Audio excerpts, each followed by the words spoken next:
समाज में ब्राह्मणों का क्या योगदान है, इस विषय को लेकर के एक बड़ी बहस 4 महीने से छिड़ी हुई है। बहस तो नहीं कहेंगे, उसे जुबानी जंग कह सकते हैं। तो यह जुबानी जंग मध्य प्रदेश के मशहूर कथावाचक बागेश्वर धाम के उत्तराधिकारी धीरेन्द्र शास्त्री जी और भाजपा के पूर्व नेता प्रीतम लोधी के बीच छिड़ी हुई है। तो आज हम इस पूरे मुद्दे का विश्लेषण करेंगे। प्रीतम लोधी जो कि भाजपा के नेता हैं, ग्वालियर से संबंधित हैं, और इन्होंने किस प्रकार से ब्राह्मणों पर क्या टिप्पणी की है। तो यह एक वीडियो भी आपको मैं दिखाने जा रहा हूं। ये वीडियो आप देखिएगा। इस वीडियो में ये क्या बोल रहे हैं ये आपको समझ में आएगा। भागवत में पंडित जी बैठे हुए बहुत ऊंची जगह पे, और तुम कहां बैठोगे? नीचे। और बैठे बैठे वो तुम्हें कम से कम नहीं तो 7-8 घंटे तुमको पागल बनाएगा वो हम पागल बनते हैं। वो 9 दिन में पूरे गांव, पूरे क्षेत्र का सामान और दक्षिणा भी लेता है, पूरा पैसा इकट्ठा करके, और 9 दिनों में रफू चक्कर हो जाता है ब्राह्मणों। दोस्तों, इस वीडियो के माध्यम से इन्होंने लोगों के प्रति किस प्रकार से कथावाचक ब्राह्मण सनातन धर्म और सनातन संस्कृति के तहत जिस तरीके से पूजा पाठ या ये धर्म आयोजन होते हैं, इस धर्म आयोजनों के खिलाफ लोगों को किस प्रकार से भड़काने का काम कर रहे हैं, यह आज आपको देखने की आवश्यकता है। तो सबसे बड़ी बात यह है, आप इनके वचनों को सुनिए, आप इनके स्टेटमेंट सुनिए। स्टेटमेंट में इन्होंने स्पष्ट रूप से कहा है कि ये ब्राह्मण 7-8 घंटा आपको पागल बनाते हैं। पहली चीज, अब आप सोचिए, ये सारी परंपराएं, सारे धर्म, वेद, उपनिषद, उसको इन्होंने किनारे रख दिया और इन्होंने कहा है कि आपको ब्राह्मण मूर्ख बनाता है। खुद एक ऊंची कुर्सी पे बैठता है और आपको एक नीचे बिठाया जाता है। तो अब इनको कौन समझाए? कोई भी व्यक्ति हो, हर व्यक्ति, चाहे वो ब्राह्मण हो, क्षत्रिय हो, वैश्य हो या शूद्र हो, किसी धर्म या जाति वर्ग का हो, अगर किसी भी व्यक्ति ने, किसी भी धर्म या किसी भी जाति के व्यक्ति ने किसी व्यक्ति को अपना अगर गुरु मान लिया, तो उसके समकक्ष वो नहीं बैठ सकता। ये एक सम्मान है। तो अब इन चीजों को आदरणीय प्रीतम लोधी जी को कौन एक्सप्लेन करे? फिलहाल क्या है, आप कमेंट करके जरूर बताइएगा इस वीडियो पर। दूसरा, पंडित धीरेन्द्र शास्त्री जी जो कि बागेश्वर धाम पीठाधीश्वर, वहाँ के पीठाधीश्वर हैं, वहाँ के उत्तराधिकारी हैं, कथावाचक हैं, ज्ञानी भी हैं और जानकार भी हैं। धर्म के भी जानकार हैं, संप्रदायों के भी जानकार हैं और लोगों को ज्ञान देने का काम करते हैं, कथा श्रवण कराते हैं। तरह पूरे विश्व में लगभग इनकी ख्याति है। भारत देश में ही नहीं कह सकते, उनके धाम में बहुत ज्यादा भीड़ होती है। तो कहीं ना कहीं उनका भी कुछ शब्द जो थे वो इस तरीके से हाइपर होकर के शास्त्री जी को नहीं बोलना चाहिए था। उन्होंने जो कहा है वह सही चीज है, लेकिन इस चीज को लेकर के एक वरिष्ठ व्यक्ति, धार्मिक व्यक्ति और जो समाज को दिशा देने वाला व्यक्ति है, उसके मुख से भाषा जो हो वो मर्यादित होनी चाहिए। मैं उनकी भाषा का समर्थन तो नहीं करता, लेकिन उन्होंने उसमें जो बात उन्होंने कही है उस बात का मैं समर्थन करता हूं। उन्होंने सच बात कही है कि अगर देश में ब्राह्मण नहीं होते तो आप अपने बाप का भी नाम नहीं जान पाते। बाप कौन है? आखिर बाप वही है ना जो हमें पैदा करता है। तो पैदा जो फिजिकली सामान्य है कि हमारे माँ बाप हमें पैदा करते हैं, लेकिन एक जो अंतरिक्ष, एक अलग शक्ति है इस सृष्टि को चलाने वाली, वह हमें वही हम सबको पैदा करती है और उस सृष्टि के बारे में वो सृष्टि भी, वो शक्ति भी, वो हमारी माता पिता है। और उसके बारे में हम तभी जान पाएंगे जब हमें कोई एक गुरु मिलेगा और हमको अगर वो इसका ज्ञान देगा तभी हम जान पाएंगे। तो कहने का आशय उनका बिल्कुल सही था, सटीक था, लेकिन उनका जो कहने का तरीका था वो लहजा थोड़ा ठीक नहीं था, तो हम उसका समर्थन नहीं करते हैं। लेकिन जो उन्होंने बात कही है वह बात बिल्कुल जायज है। लेकिन इनका भी वीडियो मैं आपको सुनाऊंगा, ये भी वीडियो आप सुनिए इन्होंने क्या कहा है। आपने ये वीडियो भी सुना और समझा भी। एक कथा के आयोजन से कितने लोगों को लाभ नहीं। तुम कहते कथावाचकों की क्या जरूरत, मूर्ख, तुम मुझे मिल जा, मैं मसल दूंगा तुझे। आखिर शास्त्री जी ने क्या कहा है। फिलहाल इनके कहने के बाद प्रीतम लोधी का जो एक बयान आया है कि अगर इन्होंने आपको ठट्ठर बांधने के लिए बोला, धीरेन्द्र शास्त्री जी ने, कि हम तुम्हारी ठट्ठर बांध देंगे। ठट्ठर बांधना मतलब ये होता है कि हर प्रदेश की भाषाएं अलग हैं, आप इसको समझ सकते हैं। अगर आप नहीं समझते हैं तो मैं आपको कमेंट में जरूर बताऊंगा और आप कमेंट कीजिएगा तो इसका भाव क्या होता है मैं आपको जरूर बताऊंगा। लेकिन अगर उस बयान के विरुद्ध प्रीतम लोधी को कुछ बोलना था तो उनको भी मर्यादा में ही रहकर बोलना चाहिए था। उन्होंने जिस प्रकार से ब्राह्मणों का अपमान किया वह बिल्कुल जायज नहीं है।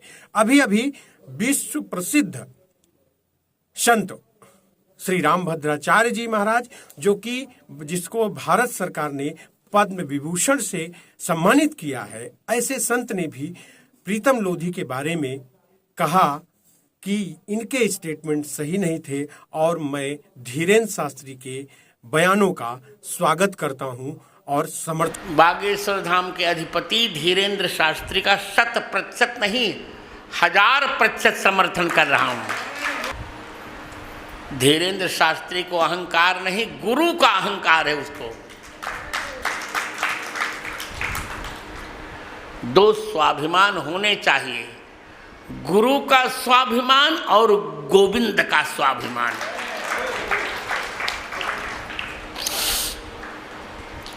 ये होना चाहिए। करता हूं। फिलहाल वो भी एक संत हैं और उन्होंने जरूर उसको एक्सप्लेन करके कुछ न कुछ चीजें निकाली होगी, तभी आज वो समर्थन कर रहे हैं। आज जिस तरीके से ये एक हॉबी बन गई है कि ब्राह्मणों के खिलाफ आप बोलिए, अपमान कीजिए, अपमानित कीजिए, आपको मीडिया में जगह मिलेगी। फिलहाल इतना कुछ फायदा तो प्रीतम लोधी को नहीं हुआ। ये बोलने के बाद भारतीय जनता पार्टी ने उन्हें निष्कासित कर दिया। इस स्टेटमेंट के बाद में बीजेपी ने उनको पार्टी से निष्कासित भी कर दिया। साथ ही साथ कुछ लोगों द्वारा उनके ऊपर कई मामले दर्ज भी कराए गए, यहाँ तक कि उनको तड़ीपार, महाराष्ट्र की भाषा में तड़ीपार और जिला बदर जिसको बोलते हैं, अन्य हिंदी भाषी क्षेत्रों में उसको जिला बदर बोलते हैं, जिला से निष्कासित करने की भी कार्रवाई उनके ऊपर चालू है, की जा रही है। और यह अगर कार्यवाही इस प्रकार से की जा रही है तो आप क्या, इसके बारे में आपकी राय क्या है मुझे कमेंट करके जरूर बताइएगा। लेकिन आज मैं आपको ब्राह्मणों की बताऊं, ब्राह्मणों का इतिहास अब जानना और बताना बहुत जरूरी हो गया है। तो अगर आप देखेंगे तो सनातन काल से लेके आज तक, टिल टुडे, अर्थात आज तक इस समाज को ब्राह्मण ने बहुत कुछ दिया है, समय समय पर गिरने से बचाया है। चाहे वो राजा दाहिर रहे हों, बाजीराव पेशवा रहे हों, या कि बाजीराव पेशवा को विश्व प्रसिद्ध सेनापति माना गया था और आज भी माना गया है। तो शास्त्री जी के बारे में इन्होंने एक स्टेटमेंट जो प्रीतम लोधी ने कहा कि आपका पैंट गीला हो जाएगा, तो इस तरीके से एक संत पुरुष को बोलना भी गलत है। हालांकि प्रीतम लोधी ने इस पूरे मामले पे माफी भी मांग ली और उन्होंने अपने आप को बताया कि मैं पढ़ा लिखा नहीं हूं और मैं ज्ञानी नहीं हूं। अगर आप पढ़े लिखे नहीं हैं तो आप इस तरह के बयान क्यों देते हैं? आखिर इन बयानों को देने का मकसद आपका क्या है? यही ना कि आप मीडिया में वायरल हो जाएं, आप मीडिया में आ जाएं और आपकी जो ये नेतागिरी है सफेद पोशी, ये आपकी चमक जाए। तो कहीं ना कहीं ये जो धर्म को लेकर के, जैसे मैं आपको कई वीडियो में बताया हूं कि लोग फिल्मों में विवादित सीन इसलिए क्रिएट करते हैं ताकि फिल्में विवादित हों और मामला विवाद बने, 2-4 गुट उस चीज को लेके आगे बढ़ाए और विषय ऊपर तक जाए। अब बाद में क्या होगा, सीन में थोड़ा सा करेक्शन होगा, फिर फिल्म रिलीज हो जाएगी। फिर इतने विवादों में होने के बाद वो फिल्म हिट जरूर होगी। दोस्तों, आज ब्राह्मण पूरा समाज इस देश को, इस विश्व को कुछ न कुछ दिया है। आज मैं आपको विश्व प्रसिद्ध सेनापति बाजीराव पेशवा के बारे में भी एक जानकारी देता हूं। अभी आपके स्क्रीन पे बाजीराव पेशवा की ये चित्र आ रहे हैं, आप इनको देखिए, इनका दर्शन कीजिए और इनके बारे में एक छोटी सी जानकारी आपको देता हूं कि ये क्या थे और इनकी ये क्या कहानी है। आज आपको ये बाजीराव पेशवा की कहानी सुनना चाहिए कि आखिर ब्राह्मणों ने इस समाज को क्या दिया है और लोग आज उसे क्या बता रहे हैं। तो आज ये सुनना बहुत जरूरी है। महान ब्राह्मण योद्धा बाजीराव मुगलों से घिरे राजपूत राजा की एक कहानी है। 80 साल की उम्र के राजपूत राजा छत्रसाल जब मुगलों से घिर गए और बाकी राजपूत राजाओं से कोई उम्मीद न थी, तो उम्मीद का एकमात्र सूर्य था ब्राह्मण बाजीराव बलाड़ पेशवा। एक राजपूत ने एक ब्राह्मण को खत लिखा और उसने बड़ी सुंदर पंक्ति लिखी है, अगर आप सुनेंगे तो आपका हृदय द्रवित हो जाएगा। उसने लिखा, जो गति ग्राह गजेंद्र की सो गति भई है आज, बाजी जात बुंदेल की बाजी राखो लाज। क्या बात है, उन्होंने क्या लिखा है। जिस प्रकार गजेंद्र हाथी मगरमच्छ के जबड़ों में फंस गया था, ठीक वही स्थिति मेरी है। आज बुंदेल हार रहा है, बाजी हमारी लाज राखो। ये उस राजपूत राजा के खत में उसने लिखा था। अब उनका ये खत जो है बाजीराव पेशवा के पास जब गया तो ये खत पढ़ते ही बाजीराव खाना छोड़कर उठ गए। उनकी पत्नी ने कहा, खाना तो खा लीजिए। तो तब बाजीराव ने कहा, अगर मुझे पहुंचने में देर हो गई तो इतिहास यह लिखेगा कि एक क्षत्रिय राजपूत ने मदद मांगी और ब्राह्मण भोजन करता रहा। ऐसा कहते हुए भोजन की थाली छोड़कर बाजीराव अपनी सेना के साथ राजा छत्रसाल की मदद की ओर बिजली की गति से दौड़ पड़े। 10 दिन की दूरी, ये जहां पर थे वहां से दूरी 10 दिन की थी। तो वो 10 दिन की दूरी बाजीराव ने केवल 500 घोड़ों के साथ 48 घंटों में पूरी की।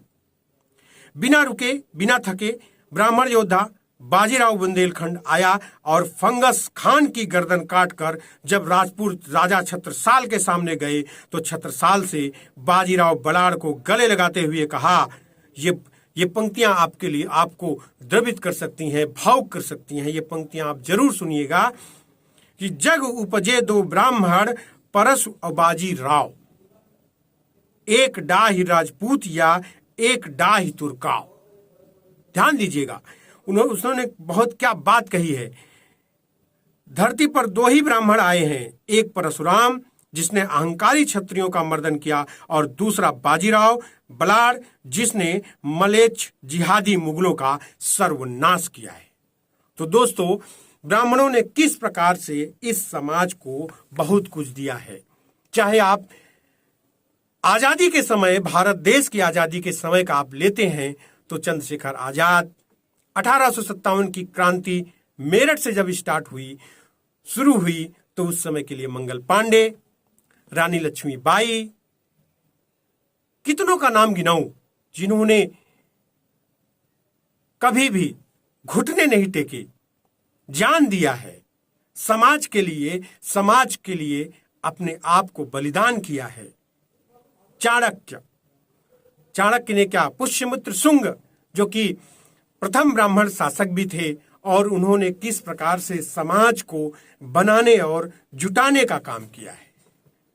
और ब्राह्मणों ने कभी भी अपने समकक्ष जो भी ये 3 वर्ग और थे उनको हमेशा साथ में ले जाने का काम किया है। आज भी किसी भी हिंदी भाषी क्षेत्र में अगर आप जाएंगे तो वहां पे पूरी विवाह पद्धति अगर आप देखिए, उस विवाह पद्धति में अगर सभी जातियों के लोग वहां उपस्थित नहीं होंगे तो वह विवाह संपन्न नहीं हो सकता। वह चाहे किसी भी जाति का विवाह हो, चाहे वह ब्राह्मण का हो, चाहे वह क्षत्रिय हो, चाहे वह शूद्र का विवाह हो। ब्राह्मण केवल मंत्रोच्चार करता है, विवाह संपन्न कराता है, लेकिन बाकी के जो कर्म होते हैं, जो विधि होती है, उस विधि में नाऊ का भी काम है, लोहार जो जिसको बोलते हैं, विश्वकर्मा जिसको आप जानते हैं, उसका भी काम है, धोबी का भी काम है, कुहार का भी काम है, दरवेश का भी काम है। हर तरह के, हर जाति के, हर वर्ग के, हर संप्रदाय के लोगों को कुछ न कुछ एक शुभ आयोजनों में सबको समेट करके रखा गया है, तो वो काम ब्राह्मणों का था। और आज जो एक तस्वीर पेश की जाती है ब्राह्मणों के खिलाफ, ये कहीं न कहीं एक साजिश है जो देश और समाज दोनों को तोड़ने का काम कर रही है। तो आज इससे जागने की जरूरत है, और ये जो लोग भी साजिश कर रहे हैं उनके खिलाफ भी हर वर्ग को आवाज उठाना चाहिए, केवल ब्राह्मण ही नहीं, आप भी आवाज उठाइए। क्योंकि जब 4 भाई अलग अलग होते हैं तो उनको कोई भी तोड़ सकता है, लेकिन वो चारों भाई अगर मिल जाते हैं तो उनको कोई तोड़ नहीं सकता।